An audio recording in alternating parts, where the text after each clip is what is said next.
Hello friends, જય શ્રી ગણેશ. બધાને સ્વાગત છે તમારું મારી ચેનલ ગુજરાતી કિચનમાં. તો નથી આ થેપલા કે નથી મેથીના paratha, super tasty, super healthy આ પરાઠા એકવાર બનાવી તમે અઠવાડિયું ખાઈ શકો છો. તો આજે હું બનાવવાની છું ખૂબ જ હેલ્ધી નાસ્તો, જેમાં ખૂબ પ્રમાણમાં વિટામિન્સ, આયરન્સ, ફાઈબર, જે ખાવામાં જેટલું ટેસ્ટી બને છે એટલું જ હેલ્ધી પણ છે. તો સવાર સાંજ કે બાળકોના લંચ બોક્સમાં જો કોઈ કાંઈ સુપર હેલ્ધી રેસીપી ટ્રાય કરવી હોય તો તમે આ રેસીપી ટ્રાય કરી શકો છો. તો તહેવારોમાં બહુ બધું અનહેલ્ધી અને તળેલું મેદાવાળું ખાધું છે, તો ટેસ્ટી રેસીપી જો તમારે કંઈક ટ્રાય કરવી હોય સાથે હેલ્ધી એવી, તો આ ચોક્કસથી આ રેસીપી ટ્રાય કરી શકો છો. તો ચાલો બનાવીએ. તો એના માટે આપણે અહીંયા 1 કપ જેટલો બાજરાનો લોટ લીધો છે. તો બાજરાનો લોટ ખૂબ જ હેલ્ધી હોય છે અને મારે તમને ગણાવવાની જરૂર નથી કે બાજરો ખાવાના શું શું ફાયદા થાય છે, બધાને ખબર જ છે. અને સાથે અહીંયા એક નાની વાટકી એટલે કે 2 થી 3 ચમચી જેટલો બાઇન્ડિંગ માટે ચણાનો લોટ લીધો છે. તો ચણાનો લોટ પણ હેલ્ધી ગણવામાં આવે છે. સાથે 2 ચમચી જેટલા સફેદ તલ લીધા છે અને સફેદ તલ પણ ખૂબ જ હેલ્ધી હોય છે. તો આમ તો નોર્મલી તલ ખાવાનું કોઈ પસંદ નથી કરતું, પણ આવી રીતે જો રેસીપીમાં એડ કરશું તો રેસીપી ટેસ્ટી પણ બનશે અને સાથે આપણે તલ બધાને ખવડાવી પણ શકશું અને એના ફાયદા પણ લઈ શકશું. 1 ચપટી જેટલા અજમો, જેને મેં હાથેથી ક્રશ કરીને એડ કરેલા છે. સ્વાદ પ્રમાણે મીઠું અને 2 ચપટી જેટલી હિંગ એડ કરેલી છે. 1 ચમચી જેટલું ધાણા જીરું પાવડર અને અડધી ચમચીથી પણ ઓછો આપણે અહીંયા લાલ મરચું પાવડર એડ કરેલો છે, કારણ કે આપણે અહીંયા મસાલા પરાઠા બનાવીએ છીએ બાજરાના લોટના, તો થોડો લાલ મરચું પાવડર આપણે એડ કરેલો છે. આગળ આપણે લીલું મરચું એડ કરવાના છીએ અને 1 ચમચી જેટલી આપણે કસૂરી મેથી લીધેલી છે. જો તમે લીલી મેથી લેતા હોય તો તમે 2 થી 3 ચમચી જેટલી લીલી મેથી લઈ શકો છો. તો ચાલો હવે આપણે એ બધો લોટ સાઈડમાં રાખીએ અને એક અહીંયા પેસ્ટ વાટીને તૈયાર કરીએ. તો એના માટે થોડો આદુનો ટુકડો અને થોડી એટલે કે 5 થી 6 જેટલી લસણની કળીઓ લીધી છે અને મેં અહીંયા એક મોડું મરચું લીધું છે. જો તમારે આ પરાઠા થોડા સ્પાઇસી ચટપટા બનાવવા હોય તો તમે અહીંયા તીખા મરચાંનો ઉપયોગ પણ કરી શકો છો, કારણ કે મેં લાલ મરચું પાવડર પણ એડ કર્યો છે એટલા માટે હું અહીંયા મોડું મરચું લઈ રહી છું. તો આ બધી વસ્તુને આપણે મિક્સર જારમાં ક્રશ નથી કરવાની ને આવી જ રીતે વાટી લેવાની છે, કારણ કે દરદરી એવી જ આપણે એને વાટવાની છે. આવું દરદરું વાટશું અને જ્યારે ખાવામાં આવશે ત્યારે એનો ટેસ્ટ ખૂબ જ સરસ આવશે. તો જોઈ શકો છો એકદમ મોટા મોટા ટુકડા રહે એ રીતે મેં એને વાટી લીધું છે. તો હવે આપણે એ પેસ્ટને આપણે જે આ મસાલો સાઈડમાં લોટ બનાવીને રાખ્યો છે તેમાં એડ કરી દેવાની છે. તો આ પરાઠા એટલા ટેસ્ટી બને છે કે તમે આ પરાઠાની સામે આલુ પરાઠા પણ ખાવાનું ભૂલી જશો અને સાથે બનાવવા પણ એટલા જ સિમ્પલ અને સરળ છે. અને અહીંયા મેં એક નાની વાટકી જેટલા લીલા કટ કરેલા ધાણા લીધા હતા. ધાણાનું પ્રમાણ આપણે અહીંયા થોડું વધારે રાખશું તો આપણું જે આ ભાખરી છે, જે આપણા પરાઠા છે એ ખાવામાં ખૂબ જ ટેસ્ટી એવા બનશે. તો હવે આપણે એમાં 1 ચમચો જેટલું ઓઇલ એડ કરવાનું છે. ચમચો નાનો હતો, આમ જો હું તમને ચમચીનું માપ કહું તો 2 ચમચી જેટલું આપણે અહીંયા તેલ એડ કરેલું છે. તમે અહીંયા ઘીનું મોણ પણ દઈ શકો છો.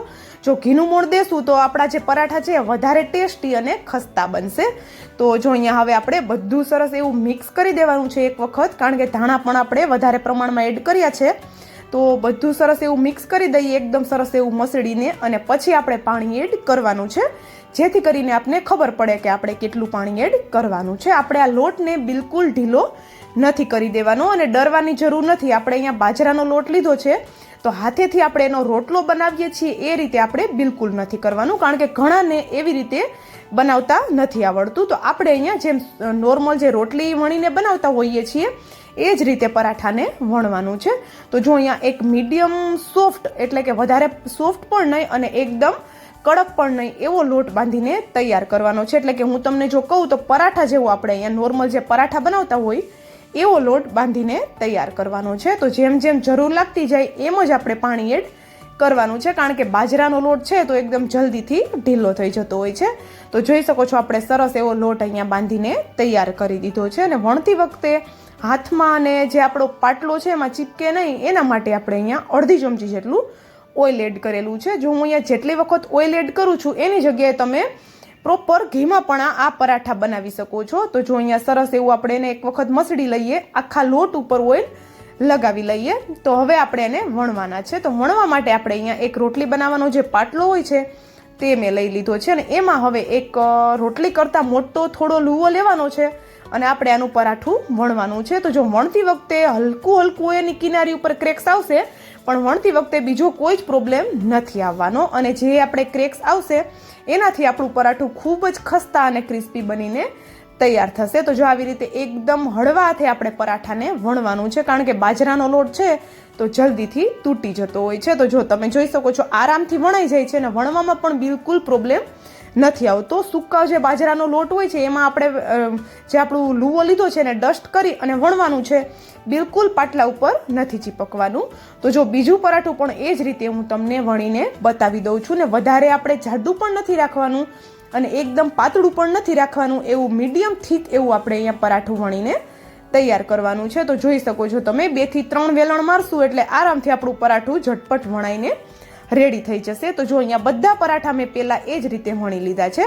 તો આપણે અહીંયા બધા પરાઠા પહેલાં વણી અને પછી શેકી લઈશું. અને જો તમારે સાથે સાથે શેકતું જવું હોય તો તમે એમ પણ કરી શકો છો. અને જો આવી રીતે વણીને રાખી દેશો તો પણ કોઈ પ્રોબ્લેમ નથી આવવાનો. અને જો અહીંયા કિનારીઓ ઉપર હલકા હલકા ક્રેક્સ આવ્યા છે એ તમારે ન જોઈતા હોય અને તમારે એકદમ ગોળ પરાઠું બનાવવું હોય તો કોઈ ઢાંકણની મદદથી તમે એનો શેપ આપી શકો છો. પણ હું તો કહું છું આવી રીતે ક્રેક્સવાળું થોડું રાખશું પરાઠું તો ખૂબ જ ખસ્તા અને ક્રિસ્પી બનશે અને જોવામાં પણ સારું લાગશે. તો જો અહીંયા આપણે એક સાઈડથી શેકાય એટલે આપણે એને પલટાવી લઈશું. તો હલકી હલકી બંને સાઈડ પહેલાં આપણે એમ જ શેકી લેવાનું છે અને પછી આપણે આમાં હલકું એવું ઘી લગાવશું. તો જો ઘી લગાવવું એ ટોટલી તમારી ચોઈસ છે, વધારે લગાવવું, ઓછું લગાવવું કે સાવ ન લગાવવું.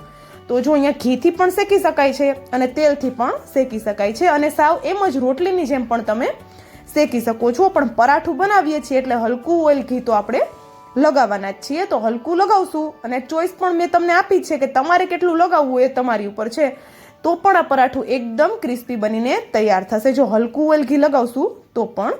તો જો આપણે બંને સાઈડથી ફેરવી અને હલકું હલકું ઘી લગાવી દેવાનું છે અને પરાઠાને એકદમ સરસ એવું ક્રિસ્પી થાય ત્યાં સુધી શેકાવા દેવાનું છે. તો જો તમારે આ પરાઠાને ક્રિસ્પી ન બનાવવા હોય અને કોઈ વડીલો માટે તમે બનાવતા હોય, આમ તો વડીલો પણ ખાઈ શકે એટલા બધા ખસ્તા પરાઠા બનશે, પણ જો તમારે હલકા એવા સોફ્ટ રાખવા હોય તો આ પરાઠાને આપણે થોડું થીક રાખવાનું છે. તો એકદમ સરસ એવું સોફ્ટ બનીને તૈયાર થશે.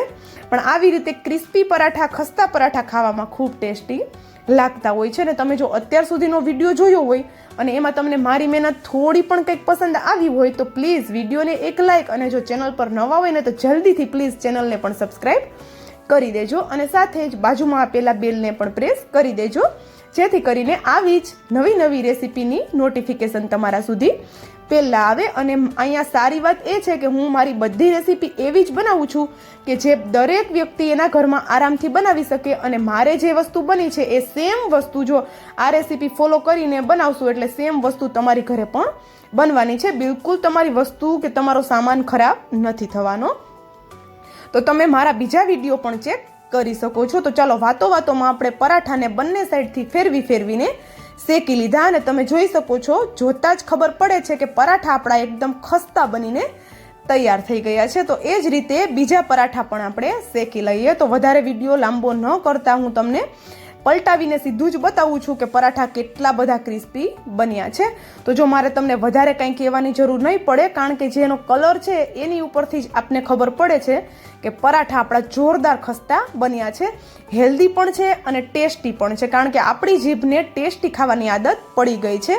તો ટેસ્ટી તો બનશે જ, સાથે હેલ્ધી પણ બનશે. તો ચોક્કસથી આ રેસીપી તમે ટ્રાય કરી શકો છો અને તમારા ફેમિલીમાં પણ બધાને ખૂબ પસંદ આવે એવી આ રેસીપી બને છે.